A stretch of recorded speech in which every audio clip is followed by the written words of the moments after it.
Da cor da troca. Da cor do diálogo. Da cor da política. Da cor dos dados. Da cor da juventude. Da cor da educação. Da cor do legado. Da cor das mulheres. Da cor do futuro. A Voz da Cor, o podcast onde vozes diversas se encontram. A voz da cor. Olá, sejam bem-vindas, bem-vindos e bem-vindes ao podcast A Voz da Cor. Eu sou Gabriela Araújo.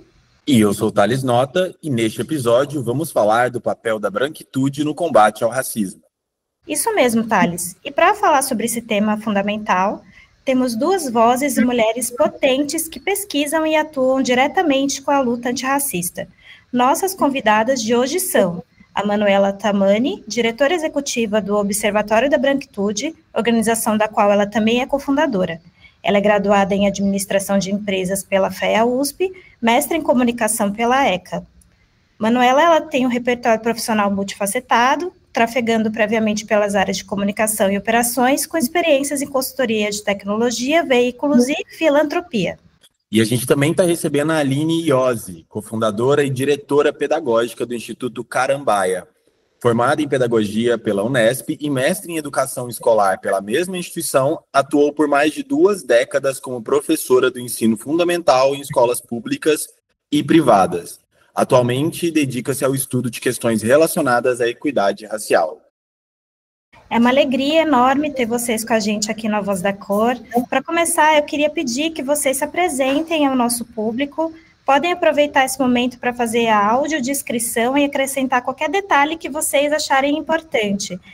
Pode começar, Aline, e depois a gente segue com a Manuela. Claro, obrigada, Gabi, obrigada, Thales. Assim, gostaria de falar primeiro da minha imensa alegria de participar de um programa tão bacana, com pessoas tão inteligentes. Eu ouvi alguns episódios essa semana e fiquei encantada com o trabalho de vocês. Agradecer também a Manu, que eu conheci há pouco, mas já admiro muito. Ela teve há uns 15 dias com a gente lá no Instituto Carambaia e foi um encontro incrível. Então, muito feliz em estar aqui com vocês. Bom, para minha audiodescrição, eu sou uma mulher branca, de cabelos castanho escuros, longos e cacheados. Estou de óculos e com uma camiseta preta de mangas longas.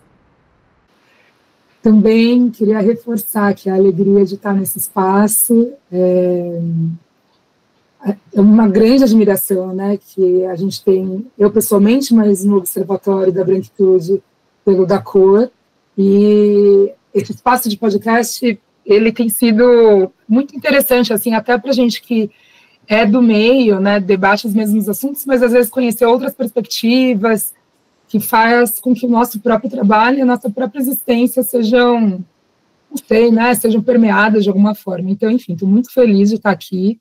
Queria agradecer a Gabriela e Thales também pela acolhida, e a Aline, que já trouxe isso, né, que é uma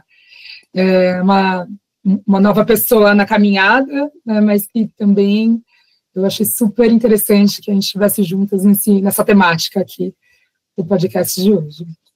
Minha audiodescrição, eu sou uma mulher negra, hoje estou usando brincos, tenho flor, uma camisa branca, porque hoje é sexta-feira, isso versa sobre a minha religião também.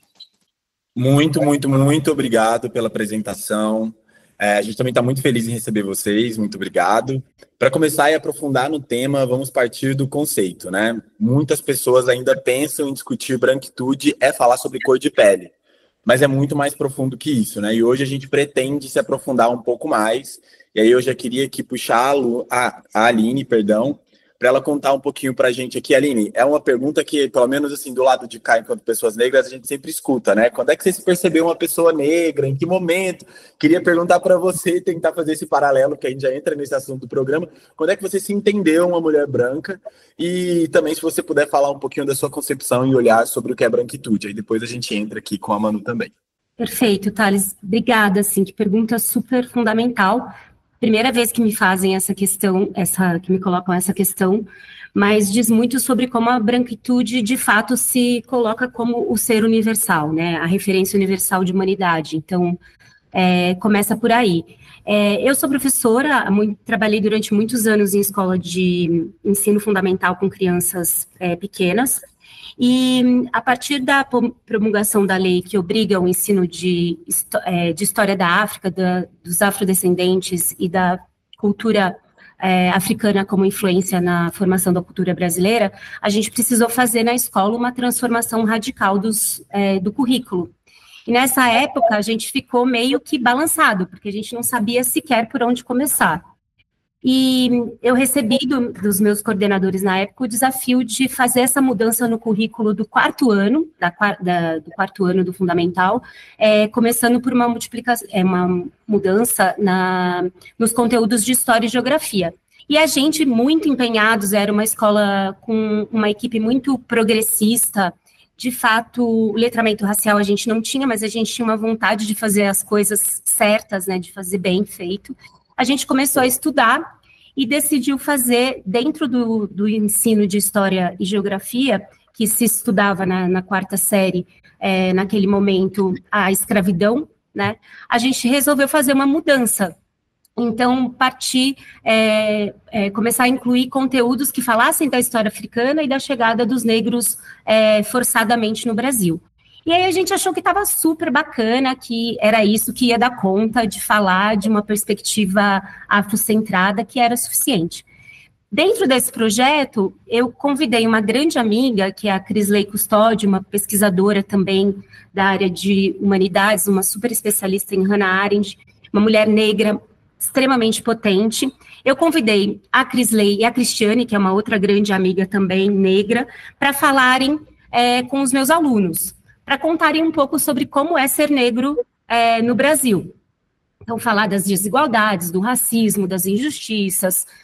E a Crisley e a Cristiane aceitaram o convite de irem conversar com os meus alunos, mas em um determinado momento a Crisley falou assim para mim: Aline, eu vou falar sobre como é ser negro no Brasil e a gente vai dar conta desse projeto.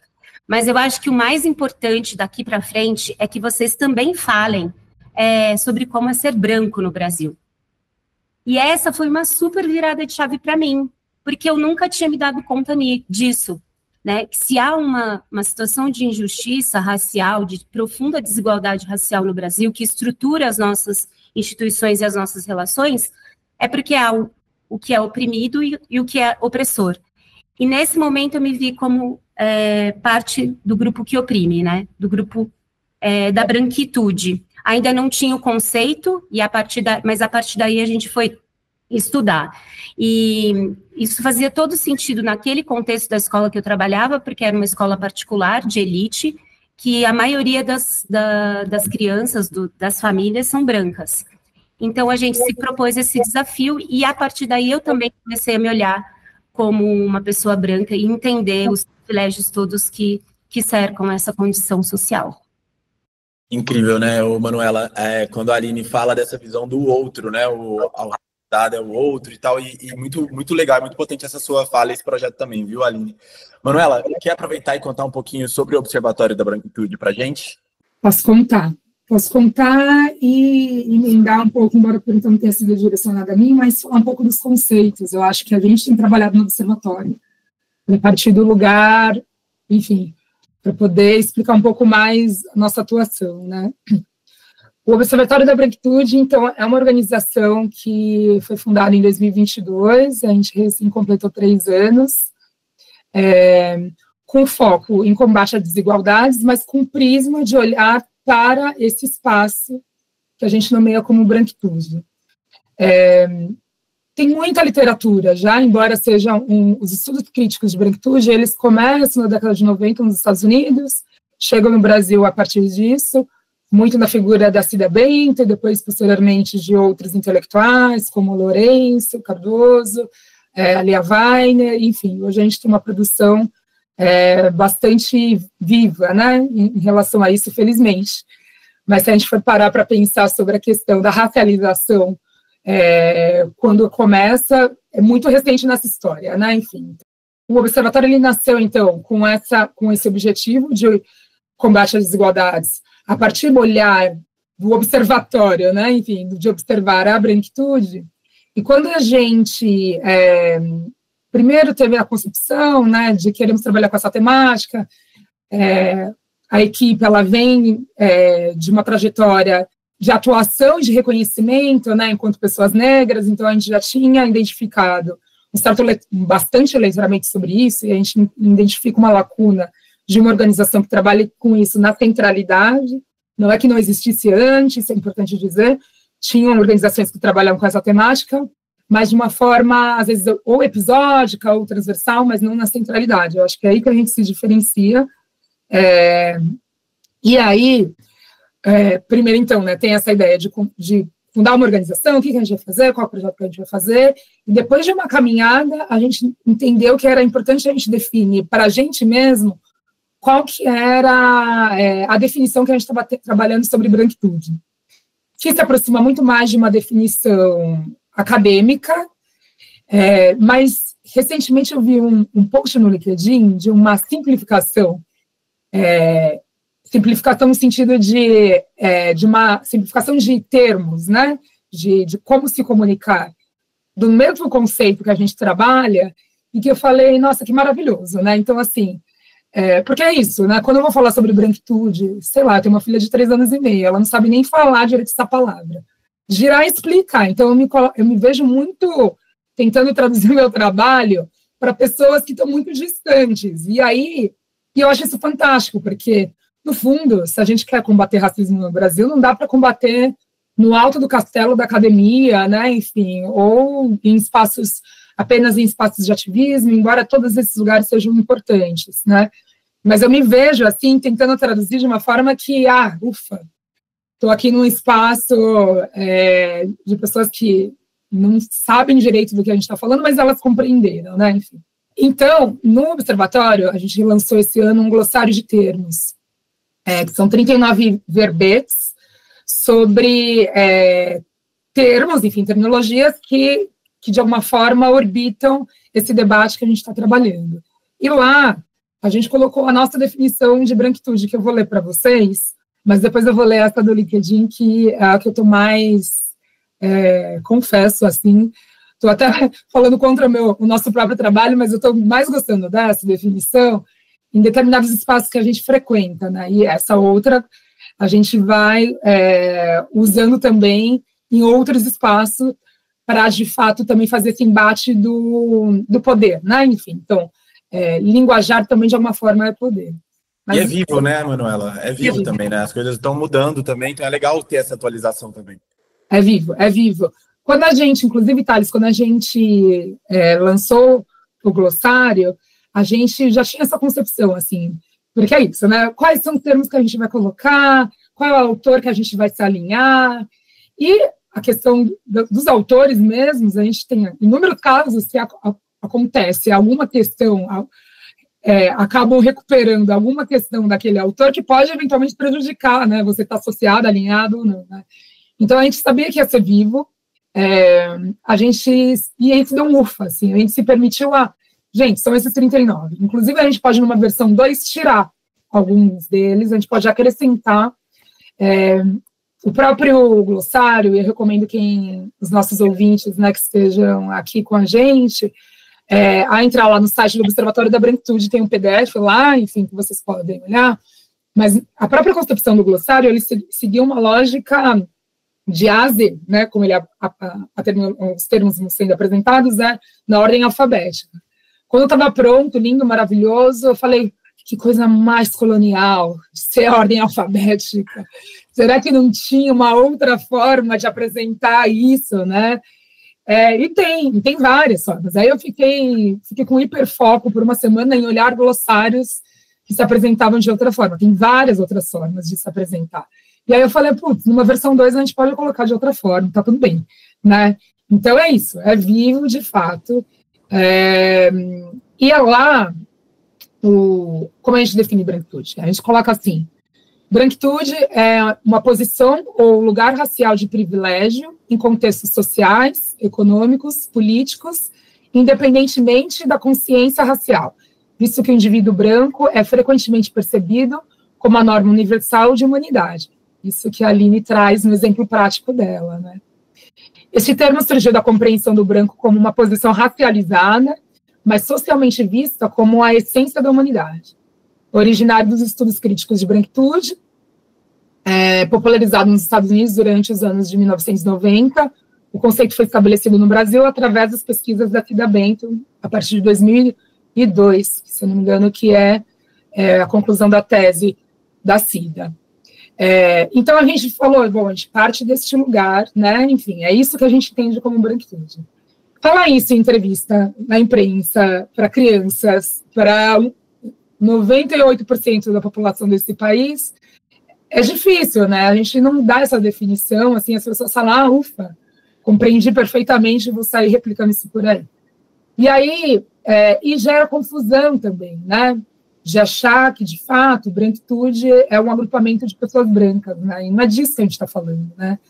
E aí eu vi esse post no LinkedIn, que foi da Bárbara Carini, que é incrível, né, nessa tradução intelectual, e ela diz assim, branquitude é o sistema de manutenção de privilégios que beneficia toda e qualquer pessoa branca. E aí ela inclui lá, mas Bárbara, e as pessoas brancas pobres? Que é uma pergunta, né, que frequentemente a gente faz.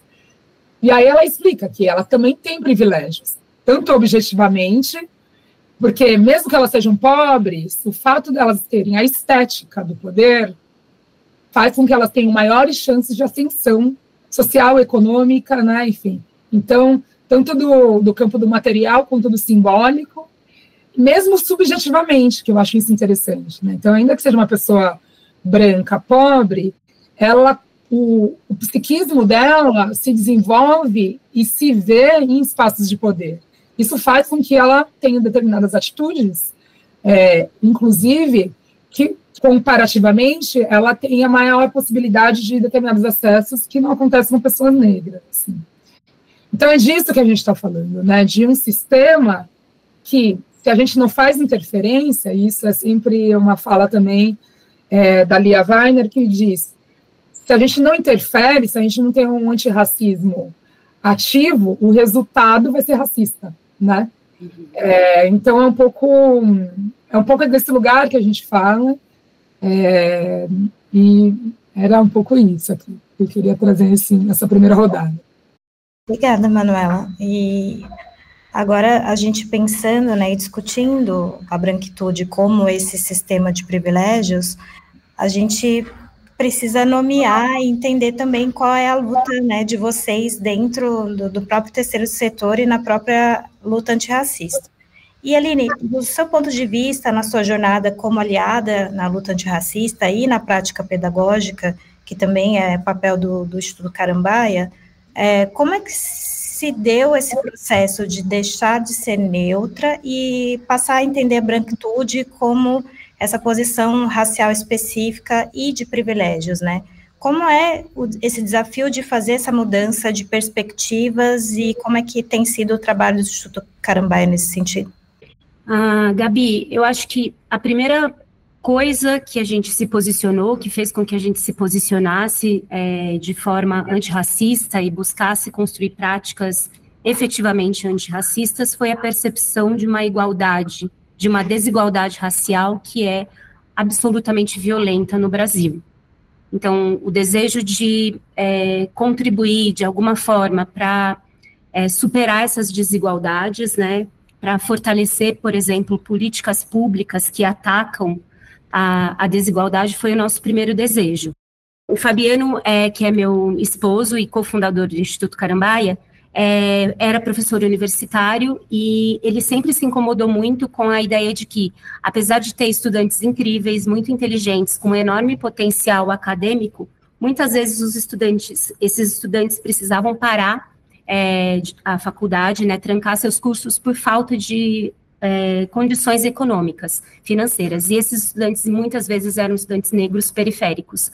Então, a partir desse momento, e coincidiu também com o momento em que eu estava estudando a questão da branquitude na escola, a gente passou a estudar para entender qual seria a nossa posição.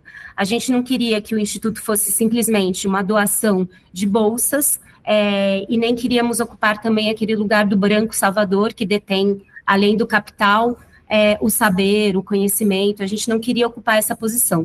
Então, a gente buscou fazer o Instituto, desde o comecinho, uma troca muito grande com pessoas que têm o saber sobre como lidar com a população negra, né? O que a população negra precisa, quais os conhecimentos que ela constrói, como a ancestralidade precisa ser resgatada e respeitada para ensinar a branquitude, para nos ensinar como é conviver coletivamente numa sociedade que se quer democraticamente, racialmente democrática. Então, a gente procurou, a partir desse momento, outras organizações que trabalhavam já com estudantes negros periféricos, e nessa parceria com as instituições, a gente foi se descobrindo cada vez mais branco, cada vez mais privilegiado, e cada vez mais um discurso que não ia atingir os nossos estudantes, né? Mas, por outro lado, a gente também foi se despindo desses poderes e dessa arrogância para tentar se aproximar dos estudantes. E quem esteve com a gente nessa jornada foram os cursinhos, quem está com a gente desde então nessa jornada são os cursinhos populares periféricos. São eles que nos ajudam a selecionar os estudantes que vão passar a ser nossos bolsistas. E a partir do momento que os estudantes chegam ao Instituto, nós temos um programa que é centrado todo centrado nas necessidades deles e nas potencialidades deles. Então, a gente fica ali no background, né, fica por trás, tentando entender e tentando dar suporte para tudo que eles precisam. E a potência que emerge disso é essencial. É uma potência que vem de eles poderem realizar os próprios sonhos, de adentrarem a universidade, de construírem as próprias trajetórias acadêmicas e intelectuais, e também uma potência que vem desse encontro da branquitude com a negritude, né?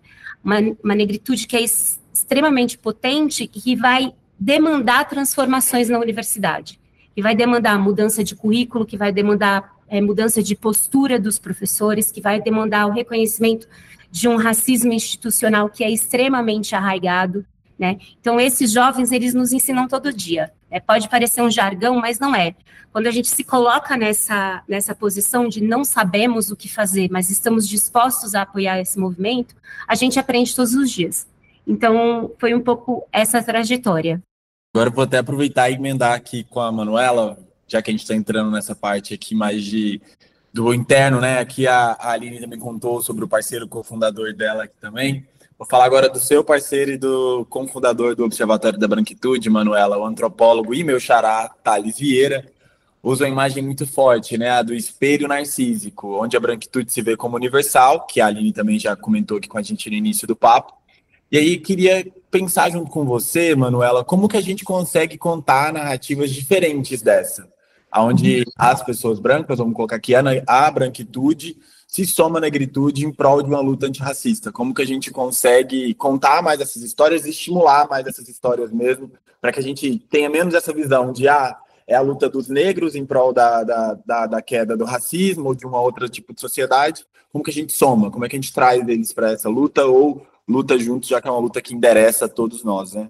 Essa pergunta ela é ótima, mas eu acho que eu não tenho resposta para ela como uma fórmula meio mágica, porque, de fato, a gente está nessa trajetória há um tempo, né? Eu venho de uma família militante, né? Então, essa pergunta que nos fazem sempre, né? Quando é que você se reconheceu negra, se entendeu negra? Eu acho que na barriga já, assim, porque minha mãe me ensinava a me defender de questões racistas na creche, sem eu nem entender direito, mas ela me dava umas formuletas, assim. Se falou tal coisa, você responde tal coisa. E aí eu aceitava aquilo.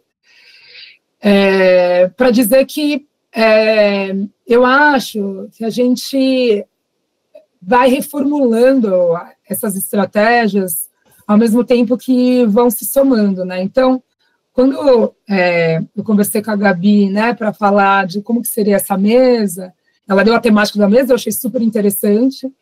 A Gabi e vocês, né, desenharam que fosse, de fato, um diálogo com pessoas que tivessem, talvez, uma trajetória mais de ação, né, nesse combate, né, da luta antirracista. E aí me veio, eu tinha acabado de ir no Carambaia, né, enfim, eu falei, putz, seria muito legal se a Aline pudesse participar, o Instituto Carambaia pudesse participar, mas, ao mesmo tempo, eu me deparei, né, que eu não conhecia tantas organizações como o Instituto Carambaia. E aí eu fiquei pensando muito que talvez a gente mirar numa simplicidade de atuação, talvez seja um caminho que a gente tem feito pouco, né? As pessoas, muitas vezes as pessoas brancas, quando elas se reconhecem nessa luta antirracista, depois de passar pelos estágios lá que a Grada Quilomba vai falar, de negação, culpa, vergonha, reconhecimento e reparação, que aí é onde que tem a atitude, mas muitas vezes elas param ali, acho que no estágio da vergonha, né? Outras, eu tenho a sensação que não passam por todas essas etapas e vão direto para a reparação, mas pensa numa reparação, numa escala que vai acabar com o racismo no Brasil com um projeto. Isso não vai acontecer necessariamente, né? Eu, pelo menos, acredito pouco. Então, eu acho que a gente dá voz, né? Está fazendo um trocadilho com o próprio nome do podcast, né? Mas para iniciativas como o Instituto Carambaia, como essa ação, às vezes individual, no sentido de que não está necessariamente institucionalizada, mas tem uma atuação de um coletivo de professores, de um coletivo de assistentes sociais, enfim, então pessoas que estão passando por esse processo de racialização e que estão com algumas iniciativas, talvez sejam um dos caminhos que o momento pede, assim, ao meu ver. Dentro da sociedade civil, eu entendo que também a gente tem uma grande potência, porque se as organizações brancas da sociedade civil levarem de fato, com seriedade, essa questão da racialização, né, e se reconhecerem como atuantes, né, dentro desse combate, eu também entendo, então, que tem uma possibilidade da gente caminhar nesse sentido. E aí tem outros setores, eu acredito menos, eu já fui um pouco mais radical nesse sentido, achando que o mercado, por exemplo, nunca poderá ser antirracista, uma vez que o capital, a ideia do capitalismo é estruturado na racialização e minha concepção. Mas antes eu tinha esse lugar assim, aqui não vai resolver nada, né? O mercado esquece, não vai resolver nada. Mas até hoje eu mudo assim minha concepção e acho que também tem esse papel, né? Então, da gente, talvez, para aproximar essas duas lutas, a gente entender que as ações, elas não precisam serem pensadas para ganhar prêmio e para serem atuações de larga escala, considerando o Brasil essa dimensão continental. Que a gente consiga e valorize e reforce cada vez mais essas ações territoriais, né, enfim, que podem replicar. Mas é complexo, assim, porque, de fato, historicamente, e essa oportunidade de falar isso nesse podcast, né, mas historicamente foram construídas como lutas separadas. Na verdade, as pessoas brancas, elas nem se racializam, portanto, elas nem se veem um pouco nessa luta, assim. Mas eu acho que tem que se implicar. Esse ano, daqui a pouquinho, a gente vai ter a Marcha das Mulheres Negras. E eu acho muito curioso, assim, como o Brasil, em diferentes estratos sociais, se implica muito no debate do clima, que vai ter COP um pouco antes, mas a Marcha das Mulheres Negras parece que é uma coisa apartada, que é uma luta das mulheres negras. E aí a gente tem questões dentro mesmo do próprio movimento negro, né? Como é que os homens negros se implicam nessa luta? E precisa se implicar, né? Então, eu acho que passa por um lugar, talvez, também, de entender isso que a Aline fala, de não ficar sendo como branco salvador, né? Qual é o seu papel? E se questionar o tempo todo, né? Se você está tendendo a esse papel, né? Quando eu estive no Instituto Carambaia, a Aline comentou que ela estava à frente dos encontros, né, com os bolsistas negros. Em determinado momento, ela entende que não fazia mais sentido ela participar das reuniões, que é uma coisa pequena, se você for pensar, né, porque eram reuniões privadas, enfim, a presença dela poderia... É diferente dela estar dando uma palestra com eles, enfim, né, enfim, querendo ter o holofote. Estava ali na reunião e ela entende que, putz, acho que não faz mais sentido eu estar aqui. Então, é essa constante observação sobre a sua própria atuação para somar sem tomar protagonismo, né? Enfim, como de forma acessória. E não significa que eu acho que também tem essa confusão da omissão, né? Tipo, não, então, com medo Sim. de sofrer qualquer represália, eu não falo, eu não me coloco, eu não apareço, não são os extremos que a gente está falando, né? A gente está falando justamente de racismo no Brasil e que requer, né, esse cuidado o tempo todo para entender se o movimento que você está fazendo está indo em direção ao antirracismo ou se você acaba reforçando alguma engrenagem que está dada, né, de poder. Acho que passa por aí. Fica com essa sua frase de somar sem protagonizar aí, e convida a nossa audiência também, que não ouviu por acaso o episódio sobre a Marcha das Mulheres que a gente fez há 2 meses atrás, por favor ouçam, porque está se aproximando aí da data e para a gente se somar nessa luta também. E tem um ponto importante que vocês duas mencionaram também sobre essa questão do branco salvador, e também tem uma questão nesse próprio posicionamento, que é o conceito de lugar de fala, né, que tem sido entendido erroneamente muitas vezes. Então, eu queria que vocês comentassem, antes da gente entrar na pergunta final, justamente o que isso significa e muitas vezes o que tem se entendido, né, não é o meu lugar de fala, não vou me posicionar, e isso acaba aprofundando o próprio racismo, né, e essa própria estrutura racista, né. Então, se vocês puderem tecer um pouquinho sobre isso. Gabi, eu poderia, antes de falar, de tentar responder um pouco essa questão sobre lugar de fala, eu poderia retomar alguns pontos do que a Manu falou, que eu achei super, super importante. Com certeza, por favor. Quando o Thales perguntou, né, sobre como a gente pode somar essas lutas, né, como que a branquitude pode tomar parte na luta antirracista, eu fiquei pensando que era uma coisa que eu sempre queria falar, porque quando eu entrei no terceiro setor, né, no setor das organizações civis, uma das coisas que mais me chamou a atenção, foi um choque mesmo, é perceber o quanto algumas organizações do terceiro setor podem ser racistas. Porque eu imaginava que as pessoas progressistas, as pessoas que querem mudar o país, que querem mudar a realidade social, são pessoas que têm um mínimo de letramento racial. Né, que eu imaginava que as pessoas pudessem, quando você quer melhorar uma situação social, você entende, pelo menos minimamente, né, as desigualdades profundas que aquele país suporta. E no caso do Brasil, o racismo e a desigualdade racial é o principal problema, né? Pelo menos para mim. Mas o terceiro setor, em algumas instituições, é claro que isso está mudando e eu não conheço tantas instituições assim, mas foi muito chocante para mim perceber que há um racismo institucionalizado nas organizações do terceiro setor, sustentado profundamente pelo mito da democracia racial. Então, quando você vai apresentar a causa da negritude, as causas por exemplo, como no nosso caso, da permanência universitária, sempre vem essa pergunta, que é uma barreira que o Thales até trouxe no começo, né? Mas também existem pobres brancos, também existem pobres de todas as cores, então eu não acho certo, as pessoas argumentam assim, eu não acho certo diferenciar a ajuda pela cor.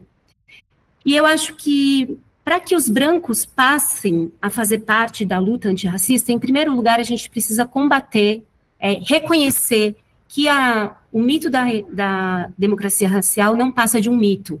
É uma falácia extremamente prejudicial, é algo que impede enormemente que a gente tome alguma ação antirracista efetiva. Porque você parte da ideia de que as pessoas até reconhecem, sim,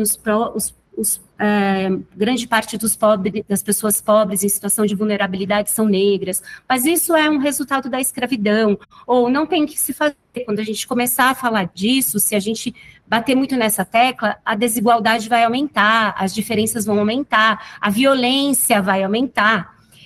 Então, eu acho que a primeira coisa é que os brancos entendam que a gente não vive uma democracia racial e, ao contrário, que nós somos um país extremamente violento do ponto de vista racial e que se você não entendeu isso ainda é porque você nunca vivenciou, por exemplo, a violência policial contra a juventude negra. Você nunca se deu conta de que a gente vive uma guerra, né? E essa guerra só vai ser superada, essa situação de extrema desigualdade e violência só vai ser superada quando a gente assumir que somos um país racista e desigual, né? Então, eu acho que é isso, assim. A primeira tomada de posição é desconstruir a falácia da democracia racial. E, por outro lado, desconstruir também a falácia da meritocracia, né? Porque, muitas vezes, as pessoas brancas permanecem nos seus lugares de poder, nos seus lugares de privilégio, e são acomodadas, elas são tranquilizadas pela ideia do mérito, que é uma ideia extremamente poderosa, né, para perpetuar as desigualdades. Então, eu acho que esses dois movimentos a gente precisa fazer. E a partir daí, as coisas ficam mais simples. Aí você entende que você sendo dotado de muitos privilégios, você tem o que fazer. Em pequena ou em larga escala, a gente sempre vai ter o que fazer, porque a gente está nessa situação de privilégio simbólico e também material. Acho que era um pouco isso que eu queria falar. Não sei se vocês concordam, se a gente podia continuar falando um pouco sobre isso. E aí, quando você fala do lugar de fala, eu acho que tem justamente a ver com esses dois conceitos, né? Nessa sociedade que é extremamente desigual, violenta e racialmente, absurdamente violenta, a gente tem que reconhecer o lugar de onde eu falo. Eu falo de um lugar que é privilegiado e que foi extremamente protegido. Pensando, por exemplo, quando eu nasci, meus pais, meus avós já tinham casa própria. Meus pais e meus avós já eram alfabetizados. Então, isso me privilegia sobremaneira, de maneira impensável, na minha trajetória escolar, por exemplo, e na minha trajetória de acumulação de capital. Se eu não olhar para isso, se eu não reconhecer isso, eu vou entender a minha trajetória como de mérito pessoal e individual. Então, eu acho que reconhecer esse lugar histórico de privilégio é reconhecer o lugar de onde eu falo, de onde eu posso falar e de como eu posso me engajar nessa luta antirracista. Aline, você falou num ponto aqui, acho que eu vou até quebrar aqui uma parte do roteiro que eu gosto muito, assim, é que você vai falar que as pessoas têm esse primeiro olhar de reconhecimento, que acho que a Manuela vai trazer aí da Grada Quilombo. Aí quando você chega no momento, beleza, aqui eu reconheci que de fato ter nascido com pais que já tinham casa ou que já tivessem algum tipo de formação eventual ali também poderia me favorecer de alguma maneira.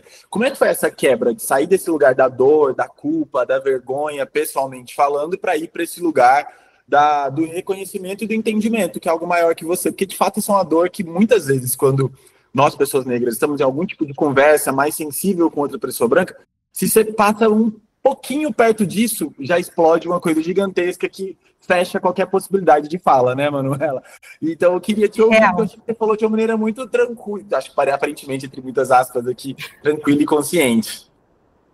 Nossa, essa pergunta é muito difícil, Thales, muito, muito difícil. Eu não sei se eu superei, sabe, o momento da vergonha. Quando a gente diz assim que o letramento racial e o antirracismo é uma luta cotidiana, eu acho que é uma luta também contra essa dor, né? Porque todo dia você sente vergonha e todo dia você pensa em se esconder daqueles que são o seu espelho. Todo dia você tenta voltar para trás e falar, não quero mais olhar para isso, chega, já fiz o que dava, vou voltar para minha vida ali protegidinha e não mais me engajar nessa luta. Então, eu acho que eu concordo com a Grada que tem com a Grada Quilomba, que tem todas essas fases, essas etapas, mas eu não sei se elas são tão estanques, porque a vergonha permanece. O que você não pode fazer é se armar e querer se defender contra essa culpa, que é uma culpa histórica. Enquanto a gente for uma sociedade desigual, a gente vai ter que lidar com essa responsabilidade, né? Eu acho que mais do que culpa, é transformar essa culpa e essa vergonha em responsabilidade. Então, eu tenho essa responsabilidade de ajudar a população, meu povo, a melhorar de condição de vida. Eu vou contar para vocês uma história que aconteceu quando a gente estava num evento super bacana de um dos nossos parceiros, que é o Quilombo Guarani, um cursinho que fica ali perto do Jardim Ângela, que faz um trabalho incrível de colocar os estudantes negros e periféricos em universidades e em escolas técnicas, né, de ensino médio. E a gente foi fazer lá um evento com eles, super bacana, inclusive uma das palestrantes foi a Juliana Borges, e quando começou o evento, o Paulo, que é o diretor do cursinho, falou assim, ele estava se dirigindo aos estudantes do cursinho e ele disse assim, pessoal, eu queria que vocês prestassem atenção na oportunidade que o Instituto Carambaia está oferecendo de vocês se apropriarem da universidade, de vocês passarem do lado de lá da ponte, né, irem daqui para o outro lado da ponte, atravessarem a ponte, tomarem conta da cidade e se apropriarem desse lugar que também é de vocês. E parem de ter medo e parem de ter o pensamento de que todo branco é inimigo. Esses caras não são seus inimigos, eles são aliados.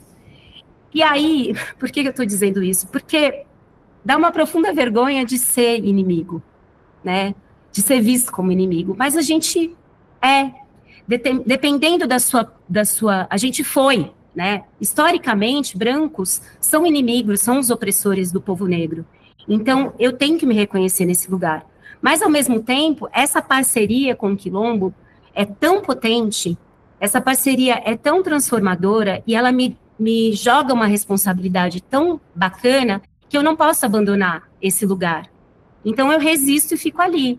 Eu assumo o que ele estava dizendo, que eu sou parte de um grupo que, historicamente, oprime os negros e se vale desses privilégios para ter condições de vida muito, muito melhores, mas nesse momento eu pude, a partir da parceria, assumir um outro lugar de responsabilidade pela transformação, e juntos a gente vai construir algo melhor. Então, eu acho que é um pouco por aí, sabe? Você reconhecer que está nesse lugar, mas assumir a possibilidade e a responsabilidade de mudar. Perfeito. Manu, você pode retomar um pouquinho sobre a questão do próprio conceito de lugar de fala e o que isso significa nessas posições, também falando sobre essa questão de protagonismo, e aí para a gente também fechar para o final, que eu queria comentar uma questão que eu achei muito interessante, de um evento que eu estava com a Cida Bento, mas se você puder fechar isso e a gente retoma para a gente finalizar, já agradecendo vocês duas. O lugar de fala, né, é um desses conceitos, né, que ele vai se esvaziando, né, vai perdendo a potência, e a gente tem que ficar recuperando, né, para a origem, né, da onde que surge, assim. Mas de uma forma rápida de dizer, na verdade, tem a ver com esse reconhecimento, tem a ver com o seu reconhecimento nos quadrantes sociais que nós estamos inseridos. E a partir disso, você fala a partir desse lugar, né? Então, o lugar de fala não tem a ver com silenciamento sobre nenhum assunto. No limite, você pode falar sobre qualquer coisa, considerando o seu repertório, considerando o contexto que você está inserido, considerando, enfim, a sua identidade, né? De uma forma muito simplista, a gente entende como isso, assim, no observatório. Mas, ao mesmo tempo, pelo fato do conceito ter sido esvaziado, vira essa questão mesmo de não é o meu lugar de fala, não vou me implicar porque eu não tenho nada a ver com isso, assim. E, via de regra, são pessoas brancas, cisgêneras, né, hétero, enfim, heterossexuais que assumem esse lugar de conforto de não se implicar em determinados assuntos, assim. Eu nunca vi um debate identitarista a partir da perspectiva branca que pessoas negras não tenham se colocado, assim, né? Então, para mim, tem muito a ver com essa questão da manutenção do poder, não falo sobre isso porque é mais fácil, do que outra coisa, assim. E como você se coloca nessas situações, vou fazer um paralelo, mas eu vou chegar lá. Eu estou lendo, o meu hiperfoco do momento, né, é o Coisa de Rico, do Michel Conforado, não sei se vocês estão vendo esse livro. Estou terminando de ler. E todo o debate do livro é um pouco sobre como que se traduz os símbolos, né, a forma de se colocar nos espaços, né, então ele como antropólogo, se colocando nesse lugar da elite e decifrando um pouco desses códigos e como às vezes ele se apropria desses códigos, dessa forma de se colocar, dessa forma de falar, para poder estabelecer a conexão. Eu acho que é a mesma coisa que pessoas brancas deveriam fazer no debate racial, assim.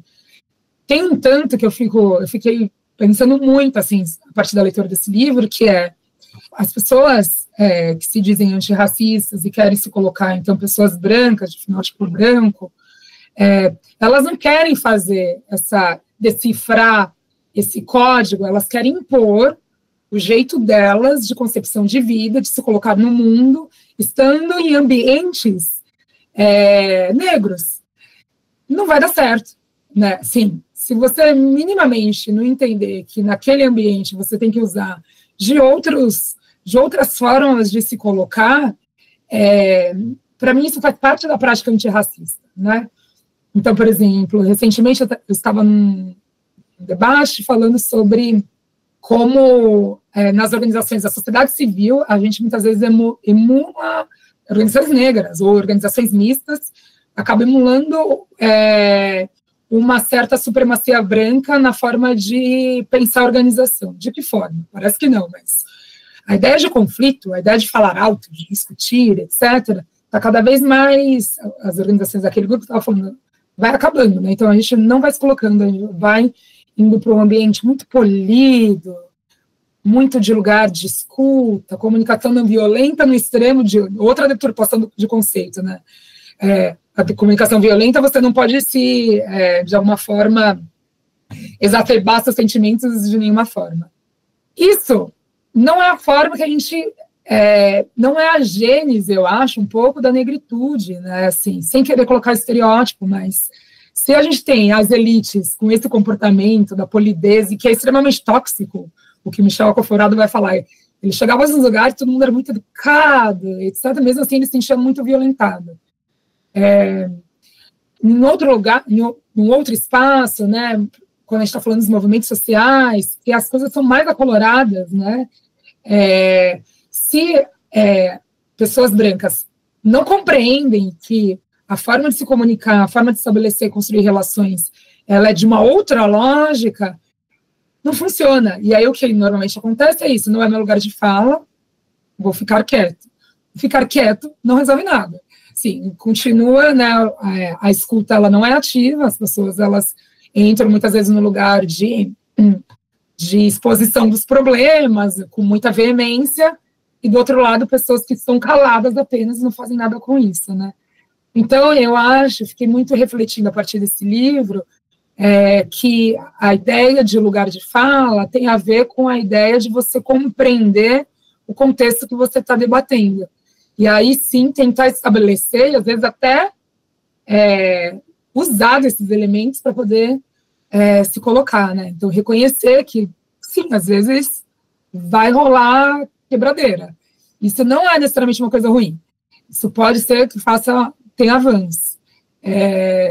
Então, como é que a gente vai se colocando, né, enfim, para poder avançar nesse debate? Um pouco isso. A raiva, eu só queria falar uma coisa que a gente estava falando dos sentimentos, eu só queria acrescentar isso, assim. E ouvir de vocês, né?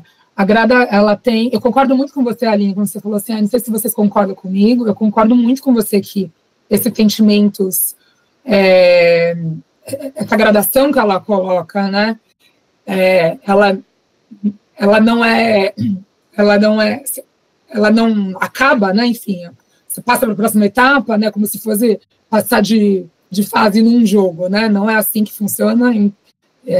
Nós somos seres humanos. Se fosse isso, a gente tiraria, inclusive, a nossa humanidade, eu acho. Sim. Mas eu fiquei pensando num paralelo para a gente, assim, como pessoas negras, o que seria essa gradação também de se reconhecer como pessoas negras numa luta antirracista, né? muito da origem do observatório vem de um sentimento comum de raiva que a gente tinha, de olhar para, inclusive, as organizações da sociedade civil, às vezes organizações negras, e de falar, tem que falar mais das pessoas brancas e dessa manutenção de poder, assim. Então, era um lugar de raiva, às vezes alinhada com raiva do Djonga, do Fogo nos Fascistas,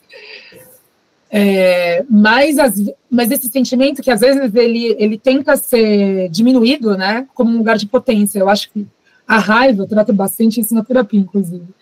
A raiva me move, assim, a ação social, né? Isso a gente vê como traço coletivo de muitas pessoas de movimento social, de muitas pessoas da sociedade civil, direcionar essa raiva para a ação, e não é uma raiva para violência, né? Enfim, claro. Para mim, né? Não é disso que a gente está falando, mas como que você, esse sentimento, essa inquietação, né? Para, de fato, mudança estrutural, mudanças de desigualdades, assim. Mas eu fiquei pensando, ouvindo um pouco, quais são as nossas etapas. Certamente deve ter pesquisa sobre isso. Se vocês tiverem dicas, me deem. Mas de olhar, da gente se reconhecer nessas etapas de enfrentamento, e que é isso, né? Não é que todo dia eu acordo com raiva, ou todo dia com sentimento... tem dias que é isso, a gente está um pouco mais tranquilo em relação às etapas das mudanças sociais, tem dias que a gente está muito, não é possível que isso ainda não aconteceu, tenho que fazer alguma coisa, né? Então os sentimentos, eles se bagunçam, dependendo do momento de vida, né? Enfim, então eles realmente, nem aquele desenho animado, né, da cabeça da menininha, que eu acho que vai cada hora um sentimento que puxa, né, tristeza, enfim, alegria e euforia. Divertidamente, assim, né? Divertidamente. Olha onde eu cheguei, gente, falando de referência de desenho infantil, mas enfim, é isso. Bom, para finalizar, falando sobre esses papéis também, e a própria construção da nossa história, né? Eu estava no evento esses dias, né, no Negritudes Globo, no qual, né, ontem, estava a Cida Bento falando sobre a própria construção. Aliás, o SET completou agora 35 anos, né? Houve o evento falando sobre a história dessa organização e o próprio conceito, né, que ela traz, que a Manuela também já trouxe sobre o Pacto da Branquitude, e ela estava falando sobre a criação, né, do filho dela e o quanto que ela precisou recriar uma história de apagamento, né, recriar palavras, usar termos e realmente reconstruir, fazer uma retomada da história negra, justamente nesse combate a esse apagamento histórico da nossa memória. E ela também falou o quanto que é importante dessa retomada da história negra a gente reinventar o negro e também reinventar o branco, na mesma medida. E aí eu queria perguntar para vocês duas, quais novos papéis vocês imaginam e trabalham dentro das organizações de vocês e também na militância de vocês, na própria trajetória de vocês? E se vocês quiserem e souberem de outras iniciativas que olham para esse futuro antirracista de reinventar histórias e trajetórias e tentar construir um outro olhar sobre a nossa história e um futuro antirracista, se vocês puderem compartilhar com a gente pode começar com a Aline e aí a gente finaliza com a Manuela também. Obrigada, já agradecendo vocês duas por esse momento de hoje. Já se despeçam também da audiência ali, também, se aproveitarem. Ai, gente, eu tô...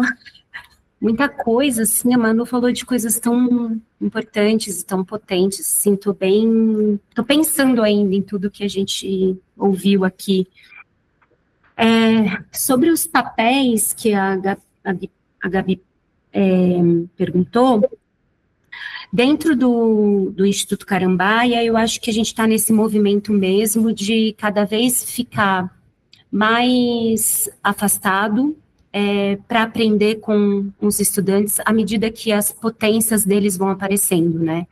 E a gente tem a Ludmila, que é a psicóloga que acompanha e que é, assim, maravilhosa. Sem ela, com certeza, a gente não teria feito 1/10 do que a gente conseguiu fazer nessa pequena historinha do Instituto, mas, assim, a nossa ideia é dar cada vez mais protagonismo para os estudantes, para eles decidirem os temas que a gente vai abordar, a metodologia que a gente vai considerar, como a Manu falou, né, tem sempre um jeito meio fixo de fazer as coisas na escola, nas instituições, será que precisa ser o nosso jeito, né, e os estudantes têm trazido essas inquietações deles e a gente tem buscado escutar. Então, eu acho que, para mim, como pessoa que deseja atuar na luta antirracista, esse lugar de escuta, de aprendizagem e de afeto, sabe? Porque eu entendi que é nessas relações de afeto construídas, não hierarquizadas, e é por isso que eu me afasto também, para diminuir esse peso da hierarquia, enfim, da liderança dentro ali do nosso grupo, eu entendi que o afeto é muito transformador, né? Então, as reuniões são conduzidas para que tenha tudo isso, escuta ativa, significativa, construção e reconstrução de significados para as trajetórias deles em parceria com o Instituto, e afeto, um lugar de afeto, de alegria, de celebração das trajetórias individuais e coletivas daquele grupo, e eu fico muito prestando atenção no que eles trazem e no que eles falam, tanto de bom quanto de ruim. Muitas vezes eu me coloco nesse lugar também de escuta para as críticas que os estudantes fazem, ou que suas famílias, ou que seus amigos, numa comunidade mais alargada, né, porque a gente está no foco do olhar, a gente oferece algo e a gente se coloca sob crítica também. Então, o que eles podem dizer para nós, enquanto jovens negros, periféricos, que o Instituto e eu, os seus representantes, no caso eu, Fabiano, estamos fazendo de certo ou de errado. E isso nos ensina muito. Então, para a gente permanecer na luta, é só a partir desse lugar de escuta, de aprendizagem, que os estudantes negros e periféricos, que são incríveis. Eu não consigo também me separar muito do afeto, porque eu me ligo a eles afetivamente, né? E acho que isso também que demanda um certo afastamento, então, para que eles não confundam as coisas. Enfim, estou ainda nesse lugar de construção, mas é de alguém que quer permanecer na luta para a vida, né? Enquanto as coisas não estiverem melhores, enquanto esse problema não estiver, de fato, minimamente equalizado. Em relação às instituições que fazem esse trabalho bacana, eu queria indicar o ACAMI, que é liderado, é uma instituição que busca oferecer atendimento psicológico racializado para pessoas negras e brancas. A Ludmila, que é nossa psicóloga lá no Instituto, que é fundadora desse grupo, ela é especializada em acolhimento de mulheres negras e presta atendimento racializado, psicológico racializado. Eu acho uma abordagem incrível, e ela também conta uma história bacana, porque assim, quando ela diz que oferece atendimento psicológico racializado, as pessoas falam, é só para negros? Ela fala, não, é para negros e brancos, mas de uma perspectiva racializada, né? Então, vamos pensar a partir desse viés. Eu acho que é um trabalho incrível, tanto o que ela faz com o grupo de acolhimento a mulheres negras, quanto esse atendimento psicoterapêutico racializado. É o grupo ACANI.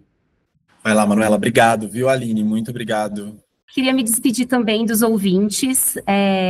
Que privilégio poder ter um programa como esse para a gente escutar, ouvir e aprender muito. Então, muito feliz de estar aqui. Espero que eu tenha falado coisas aproveitáveis, né? E essa honra de estar aqui com a Manuela, Gabi, Thales, foi realmente uma oportunidade incrível para mim. Obrigado. Manuela? Vocês fizeram duas provocações aqui, que eu até anotei, e vou levar para a vida, no sentido, para a vida agora, assim, né? Para a vida hoje, né? Assim, A primeira coisa é essa pergunta, Thales, que você fez para a Aline, de quando que você se entendeu branca, eu achei maravilhoso, tão simples. Eu nunca tinha ouvido. E a Aline falar, nunca me perguntaram isso, eu acho que nunca tinha ouvido, assim, alguém perguntar também, né? Então, gostei bastante. A outra coisa é essa provocação que a Gabi faz, que a Cida trouxe nesses últimos dias, né? Como ela teve que... Como é que a gente faz para reinventar o branco, né? Da perspectiva do observatório, e depois eu posso falar de uma perspectiva pessoal, talvez, mas da perspectiva do observatório, para a gente, inevitavelmente, a gente vai para um lugar de como eu posso colocar, né, de colocar em relevo questões sociais. E isso não é fácil. E eu entendo que talvez não seja sem dor para pessoas brancas olharem para essa produção de conhecimento que a gente está fazendo, a depender do estágio que ela está, né, enfim, de reconhecimento racial, assim. Por que eu estou falando isso? Porque o nosso lugar é o lugar do combate, é o lugar da exposição, é o lugar do constrangimento, que a gente apenas começou como sociedade, entendo, né? E no observatório também, né? Uns 3 anos de organização. E com isso vem a reação, né? Vem tanto a reação de grupos que a gente já esperava uma certa reação, né? Mais conservadores, mas dentro da classe progressista, que é o que a Aline traz, a sociedade civil deveria ser uma classe mais progressista, e quando a gente vê, e com determinados temas que a gente quer trabalhar, ou como a gente quer apresentar as informações, a gente tem reação, falando, será mesmo? A gente já ouviu de pares de falar, nossa, mas aqui o Observatório da Branquitude é um nome tão forte, né? Sim, e a gente está bem com isso, né? Porque a gente já entende que a gente cumpre um papel que não é melhor ou pior que outras organizações que trabalham com essa temática, mas a escolha que a gente fez, né? Reinventar o branco na fase, né? No espírito do tempo que a gente está, para mim, tem a ver com denúncia.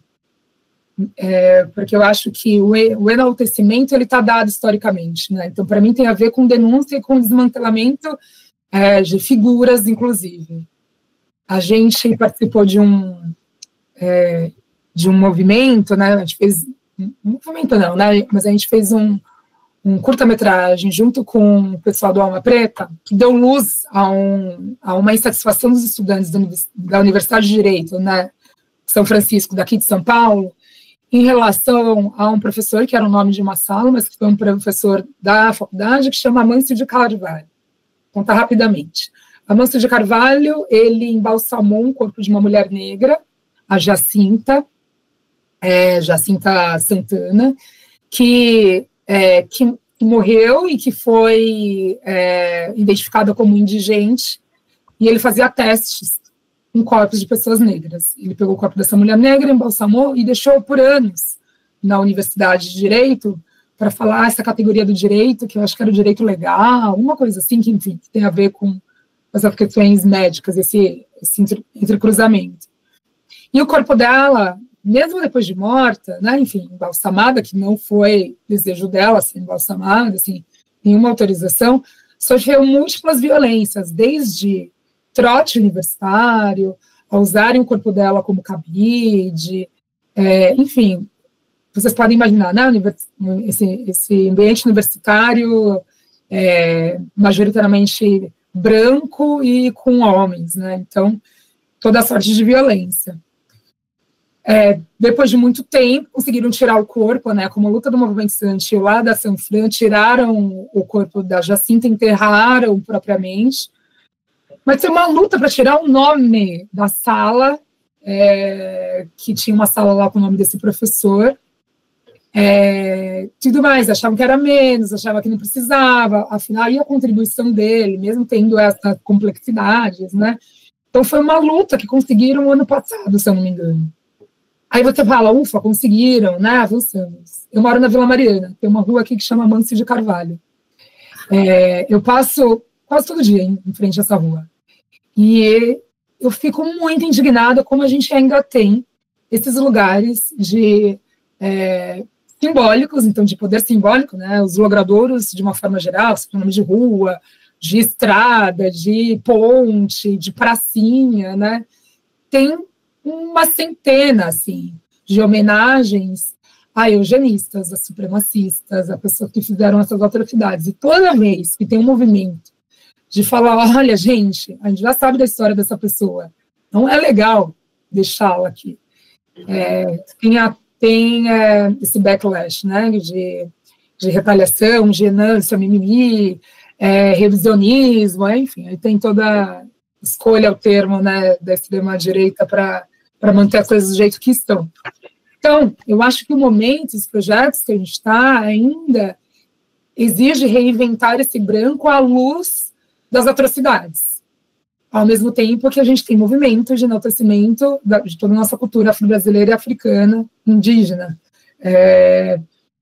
para a gente começar a tentar equalizar alguma questão de memória, né, e pensar reparação a partir disso. Esse é um pouco o nosso movimento. Só que a inversão desses olhares, ela não é simples, né? Então, eu estou falando de coisas muito concretas, né? Você consegue identificar um sujeito que fez atrocidades e isso deveria ser revisto de alguma forma. Quando a gente está falando de estrutura mesmo, de país, é muito difícil, porque de alguma forma a gente é forjado, né? Foi forjado nos nossos estudos, na nossa forma de atuar, a partir de uma certa lógica que é meio invisível. Então, olhar a partir de outro prisma para poder reinventar é um exercício difícil.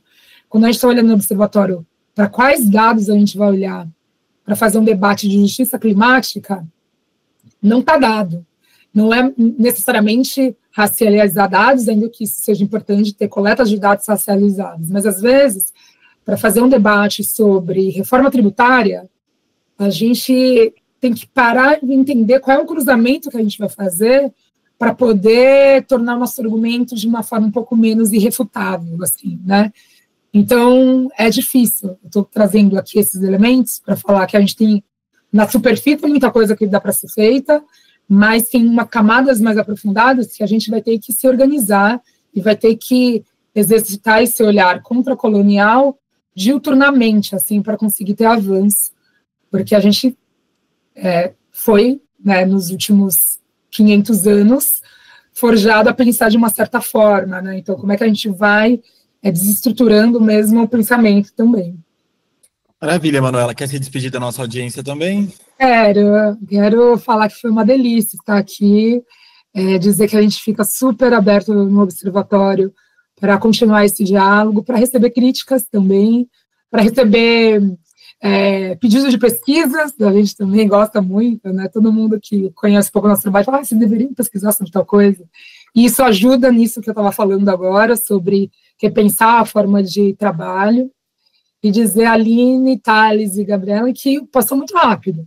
Poderia ficar aqui, estou um pouco rouca, mas eu poderia ficar aqui umas 2 horas conversando com vocês, para a gente poder confabular, né? O que é essa reinvenção de mundo, no final. Acho que está todo mundo um pouco nessa mesma energia de reinventar futuro. Total. A gente também sai com essa sensação que é um assunto que precisa ser ainda mais falado, porque a gente ficou com tantas pautas aqui que acho que só demonstrava que realmente é um assunto urgente e que a gente esquiva, ambos os lados acabam esquivando, às vezes, de falar por ser um tema sensível. Então, a gente agradece muito vocês também terem vindo, se exposto as ideias de vocês. A gente agradece demais. E a gente chega ao fim também desse episódio. E foi realmente uma honra ouvir e trocar experiências com vocês. O roteiro foi feito pela Gabriela Araújo, com apoio da Juliana Ribeiro, com revisão minha, Thales Nota, e a produção é da Ana Luísa França e a edição é da Toro Áudio. Tivemos a alegria de conduzir essa conversa e já deixo o convite para vocês e todos os nossos ouvintes ouvirem todos os nossos episódios no seu tocador de áudio favorito, Spotify, Amazon Music, Apple Podcasts e também no YouTube. Não esqueçam de seguir o @instituto_da-cor no Instagram e no TikTok para acompanhar as novidades e a gente se encontra no próximo episódio. Um beijo, pessoal. Beijo, obrigada, gente.